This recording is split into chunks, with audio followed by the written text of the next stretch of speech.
在地消息来看，台湾好基金会伫咧东部经营的文化推广基地铁花村，即马传出来年底特别收起来啊。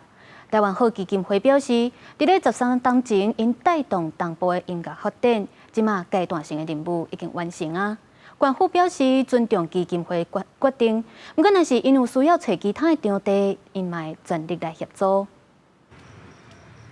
台东市区用旧火车站铁花路打造的铁花村音乐之路，13年来经营出一个观光点，逐工拢吸引爱听音乐的游客坐落来听音乐，市区位也真热闹。不过台湾好基金会突然宣布，铁花村音乐之路今年年底关门，结束经营。这个条花路的这个区域发展的这么成熟，这么的丰富了之后，台湾好基金会的条花村这个公益计划，应该可以在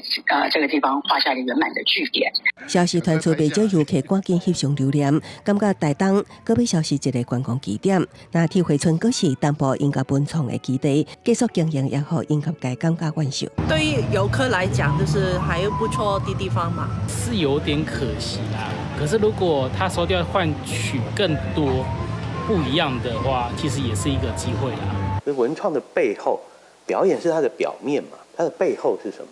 况且这13年来，基金会投入挖1亿，推动东部音乐文化人才培育，甲当年的理想秋收艺文展演，可能袂堪你物价加悬的压力，才会停止投资台东。不过基金会表示，铁花村的经营是公益性质，无计算成本，希望留落成功的经验，互后一个接手的人。地主台东县政府表示尊重基金会决定。那对县委而言，虽然感到遗憾，但是我们也只能够尊重铁花村他们目前的经营方式。当然，如果说他们有其他的需求，包括地点啊或其他的需求的话，我们台东县政府当然会很乐意去协助。台湾好基金会表示，音乐人才的培育也会暂停，不过在地文化联演推广会继续伫台东地上甲各地乡镇进行。那铁花村的名词